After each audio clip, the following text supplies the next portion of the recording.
In this video, we will continue to learn how to add and subtract rational expressions such as these.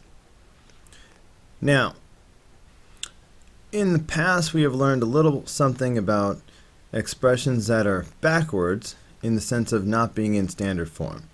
For example, if I have 7 minus x, that is backwards from what we're used to. Now, technically, if I reverse the position of these two terms, I would get negative x plus 7. But another form of this is to have x minus 7, but with a negative sign out front.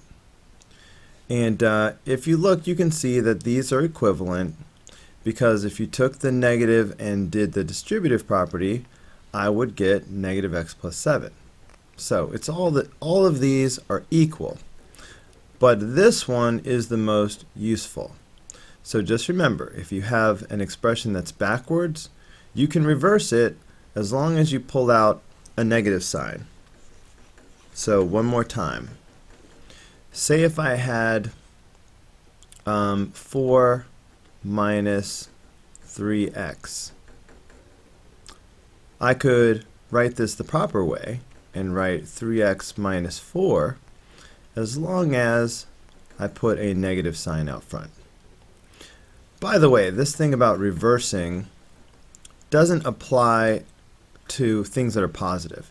If I had 7 plus x, that's the same thing as x plus 7.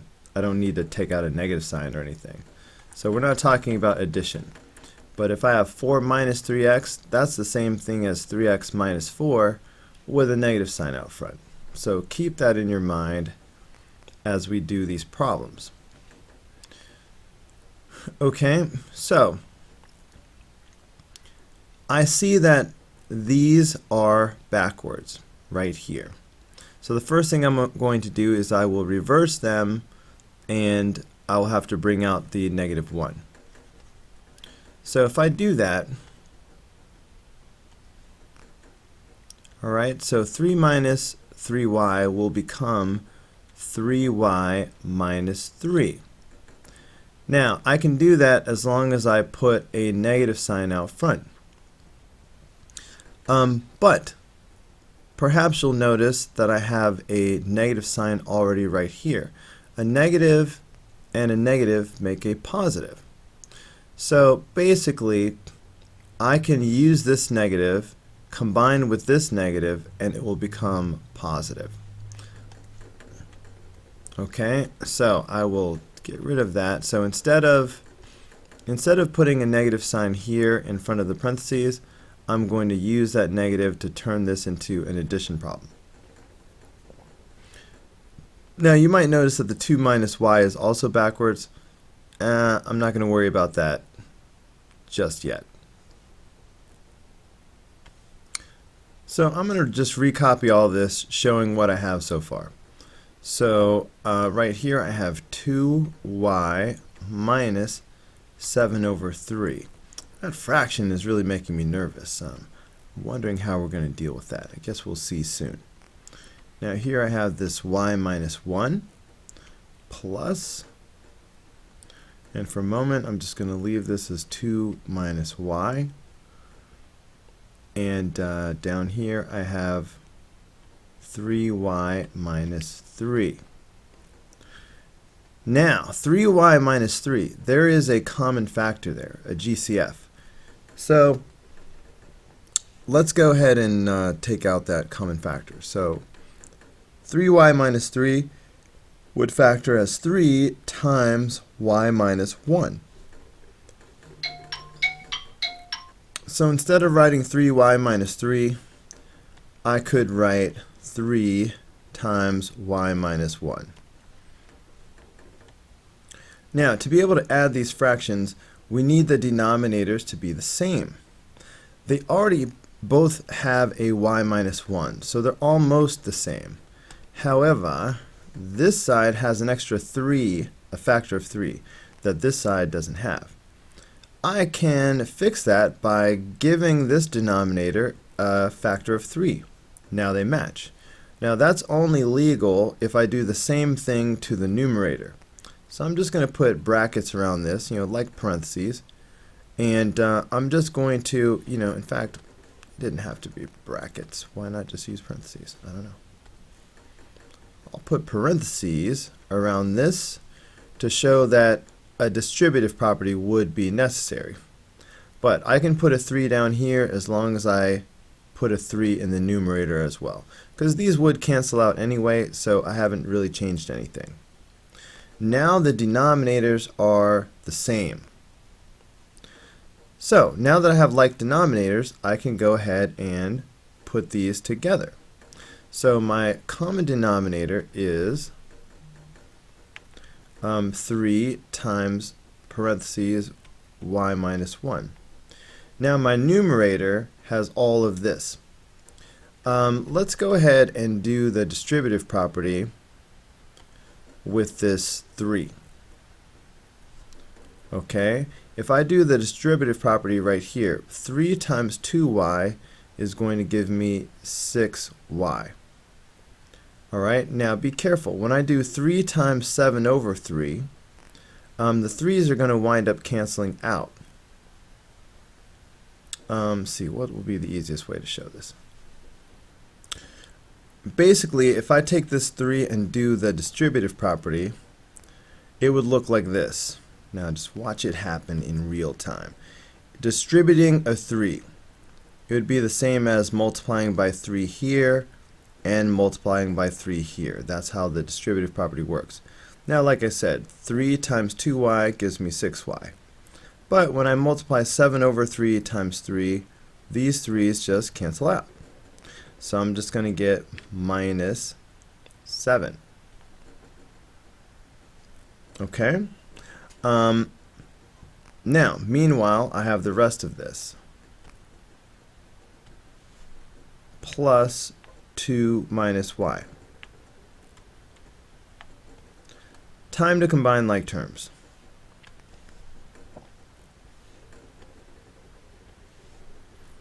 (6y) and negative y are like terms. So if I put those together, 6y minus 1y is 5y. And that leaves the constants negative 7 and positive 2. That is negative 5. Now, maybe you'll recognize that I have a common factor here in the numerator. The GCF is 5. So, I will factor out that 5. You know what, I'm just going to keep going downward. So, if I factor out that 5, that's going to leave y minus 1.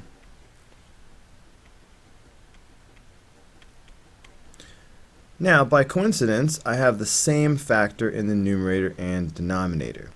Before I cancel these out, it would be a good time to say what the restrictions will be.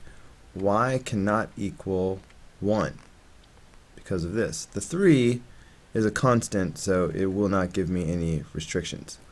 But as soon as I do that, I see that the y minus 1's will cancel out. So that's just going to leave me with 5 over 3. So that is the answer, 5 over 3. But this is the restriction. Alright, look at number 6. First of all, I notice that this expression in the denominator is backwards. 3 minus 2x, we would really like to see that the other way around. So we have learned that we can take 3 minus 2x and reverse it and write 2x minus 3 as long as we pull out an extra negative sign. Now in this case, when I cross this out and replace it with the reverse, 2x minus 3, that extra negative sign, I'm going to take it up top and distribute. So I'm going to use it to change the signs up here. Alright, so this is what I'll have after I reverse it. Okay, so now I have everything in the proper order. Let me just recopy to keep it pretty. Now, I need the denominators to be the same. And to see what I have and what I need, let's factor this denominator. And I'll just go ahead and put it in its proper place. Alright, so I'm going to keep the x squared minus 2. That's not going anywhere. And I'm going to keep my negative x plus 2. Now, let's see how this trinomial factors down. 2x squared can only be 2x times x. 3 can only be 3 times 1. Now, inner plus outer equals middle. Inner, I have 3x. Outer, I have 2x. I'm trying to get a middle of negative 1. I can get negative 1 if I have a negative 3 and a positive 2. So here's my negative 3, and I make this positive. That will give me the positive 2 outer. Also, negative 3 times positive 1 is negative 3. So this is how you factor that.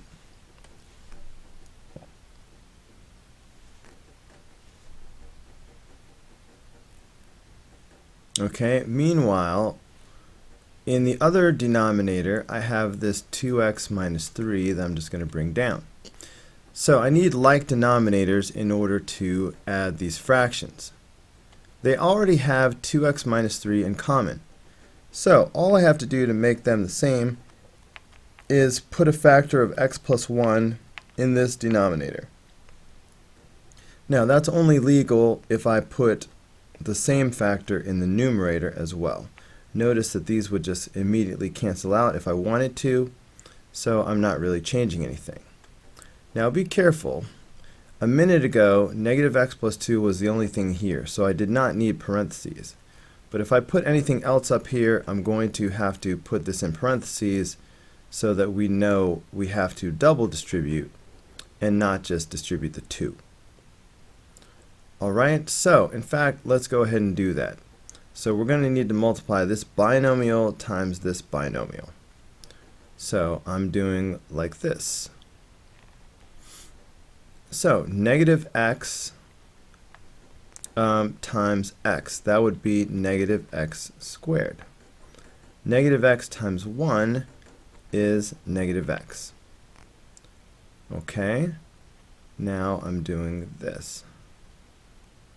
So 2 times x is 2x, and 2 times 1 is 2.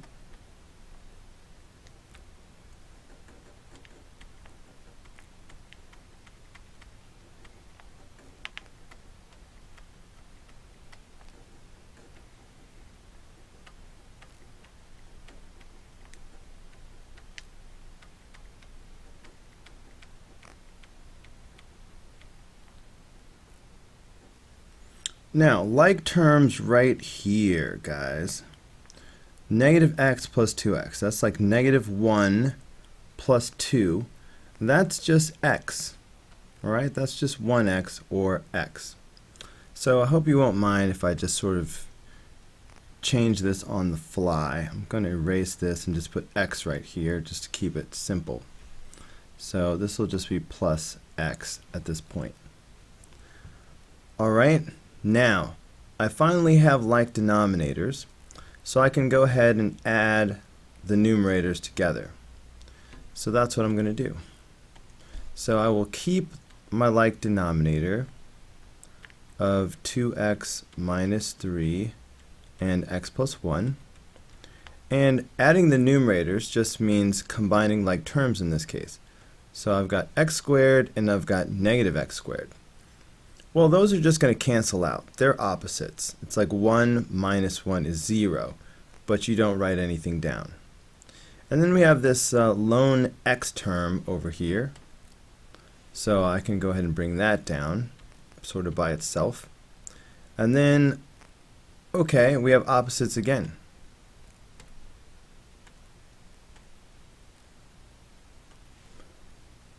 The negative 2 and the positive 2. They're going to just cancel each other out as well. So x is the only thing left in the numerator after I combine all these like terms. That means that this is the final answer.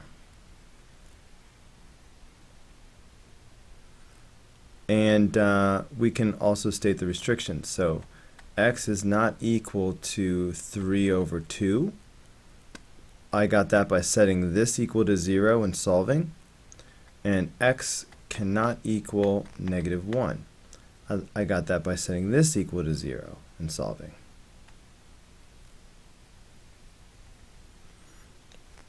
Okay, so that is the answer to number 6. So we have one more problem to do, number 7. All right, again, this is backwards. And we have learned that if we have 9 minus x squared, I can rewrite this as x squared minus 9 as long as I remember to pull out an extra negative sign. So that's what I'm going to do. Now, when I make this change and replace this 9 minus x squared with x squared minus 9, I've got this extra negative sign. This is already addition, so I'm just going to put my extra negative sign in the numerator. So I have this. Now, notice that x squared minus 9 is the difference of two squares. This will factor. So that's going to give me x plus 3 times x minus 3. So let me just recopy to show what we have so far. So I've got x plus 2 over x minus 3. All right, plus, and then here in the numerator, I've got negative 5x. And then in the denominator, I have x plus 3 times x minus 3. You'll see why I made the fraction bar so long. I need the denominators to be the same so I can add the fractions. They do have something in common. They both have x minus 3 already. So I don't need to change that. I don't need to do anything with the x minus 3's. But the denominator on the right has an x plus 3 factor. The denominator on the left doesn't, so I need to give it a factor of x plus 3. That makes the denominators the same. I can put an x plus 3 in the denominator as long as I put the same thing in the numerator, like this. Now, a moment ago, x plus 2 was the only thing in the numerator, so it did not need parentheses around it. But now that I've got this x plus 3 up here, I really need to put the x plus 2 in parentheses. That will remind me to multiply by doing the double distributive property. So in fact, let's go ahead and do that now. When I multiply this out, so I'm doing x times x, and that's going to give me x squared. And then I'll do x times 3, so that'll be 3x.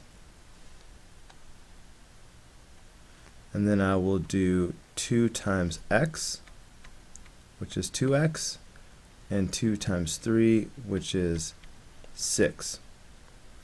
Now, 3x and 2x are like terms, so I will combine those. So now I have x squared plus 5x plus 6. All right, I just combined the like terms. So that's what I have here in the numerator. In the denominator, I have x minus 3 times x plus 3. And meanwhile, over here, I have the same thing. Negative 5x, x plus 3, x minus 3. All right, the denominators are the same. The order of these doesn't make a difference.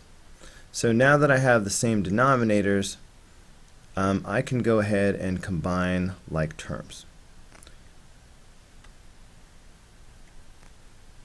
All right, so here's my x minus 3, x plus 3, common denominator. Now, my only like terms are here. I've got negative 5x and positive 5x. they are going to cancel each other out. So they're just gone. So that just leaves x squared plus 6.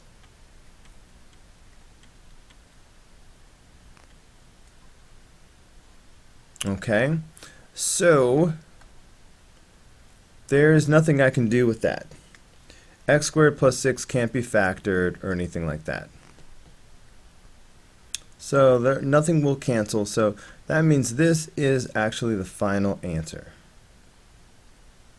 And it's a good time to say the restrictions. X cannot equal positive 3 because of this one, and x cannot equal negative 3 because of this one. Alright, that's it for number 7.